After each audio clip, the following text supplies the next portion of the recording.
Just listen to this first. William Ruto, I know you will watch this. We are not going to have any conversation with you or any jokes with you regarding the money you said youths will be able to borrow without interest. Hiyo mchezo hatufanyi tena. You've lied to us enough. The young people are now impatient. They don't have jobs. They don't have opportunities. They are lying at home. They are idle and they are being misused by politicians. This we will not accept. We as the young people leaders, we will not accept this to go on. That is why on Monday at Uhuru Park, we shall show that Vox Populi, Vox Dei, the voice of the people is the voice of God. Do you know the real problem? Let us talk about the real problem in Kenya. When you say SHA is not working and that the healthcare system has broken down, how many youths, young people, have the money to even contribute to SHA? How many of them have payslips? When you talk about our roads not being tarmacked and that the roads are muddy and unpassable during rainy season and have potholes, how many young people have cars or can even afford one or dream of one in a dream? When you talk about university funding model, these people are in the university. What about those who have already left the university? Yes, they are being funded to go through university, but to come out and do what? Most of them are out here after undergone university education successfully na hawana kazi. So if over 6 million young people are educated and don't have jobs, and over 7 million are semi-illiterate or semi-literate and do not have jobs, yani walimalizia form 4 ama walimalizia high school and they still don't have anything to do, what do you expect they are going to do? This is the real problem that we need to start talking about, because that is why we have increased cases of depression, increased cases of suicide, increased crime, and that is why politicians wanapata vijana mtaani wa kutumia vibaya. On Monday, next week, we have the biggest rally of the jobless people in Uhuru Park. Please, make sure that you show up and that your voice is heard. This government only understands one language, and that is the language of people congregating. When we talk about it on social media, when we write letters, when we speak at seminars, when we speak at conferences, when we speak on TV and radio, they don't listen. We just want to congregate and show the might and power of the jobless people of this country and show them that in this budget of 4.2 trillion, we want them to show us where the opportunities of the youth who are unemployed in Kenya are. Vijana, job inakuwa advertised ya positions 10, vijana wanakuja vijana 5,000, vijana 6,000 kwa positions 10 ama kwa positions 6 peke yake. Wanaitwa anywhere, wana line up pale KICC. Uliona waki line up, uliona line ya Worldcoin, na wengine wao wanaitishwa pesa ili wapewe kazi, na saa zingine wakiitishwa hii pesa wanakoniwa.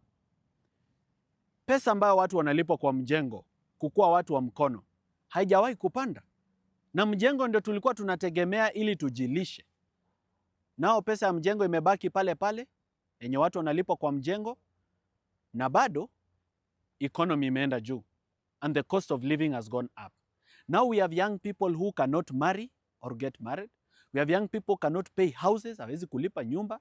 We have young people are depressed. We have young people cannot pay dowry. Wako tu, wako mtaani, wengine wanacheza pool, wengine wanafanya gambling, wengine wanafanya crime, wengine wamelala tu wanashindwa wakichekelewa as if they are lazy. Yet they are not lazy. They are educated, they are hardworking but cannot get jobs. Wanasiasa ni kuwa promise tu tatengenezea vijana kazi, tatengenezea vijana kazi. But when you sit down with them and ask them, what is your plan to create jobs? They don't have a plan. They keep lying that in the housing program, they've created 160,000 jobs. But those 160,000 people are nowhere. The people are almost 5,000 to 6,000 maximum. We need to come out as young people, as the jobless people of Kenya, and show that this country, number one, belongs to us, and that the resources that this country has are ours to use to live, work, and grow.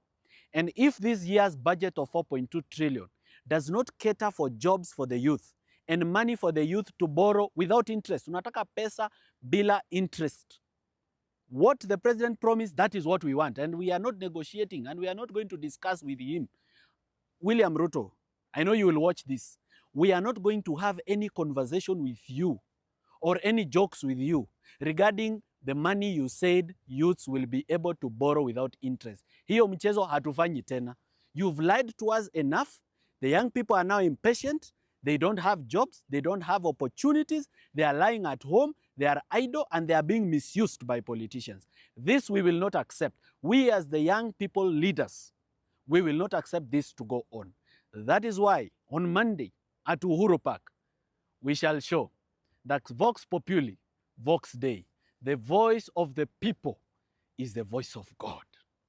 What do you think about this? Do you think Gen Z watatokea wakati wa demonstrations on 24th of March? Morara Kebaso have called again Gen Z to demonstrate at Uhuru Park on the concerns that the President promised a lot on things like loans without big interest, things with education system, and so many things, yeah? Do you think now Morara has much impact? What do you think? Even though Morara has launched things like Vampire Diaries, and he has opened many Kenyans, that many projects has been launched, and many millions and billions of money has been lost over the what fake projects. What do you think? What do you think? Do you think he has that big impact to the Gen Z? Do you think he has that big stay? Remember, they had a stronghold together with the Kasmuel, but of course, after Kasmuel joined Raila Amolo Odinga, of course now Morara Kebaso, it seems he has been fighting this alone. But what do you think about this one? Now, all Gen Zs has been called on 24 to join demonstrations at Uhuru Park. Do you think Gen Z will come out, even though Morara Kebaso has been not showing on, or he has not been showing much to the Gen Z or even to the nations, whatever the lines he is proving. He has not shown that whether he is joining Gachagua, whether which direction he is, you know. And of course, we are still waiting for this. What do you think? What is your objections? What do you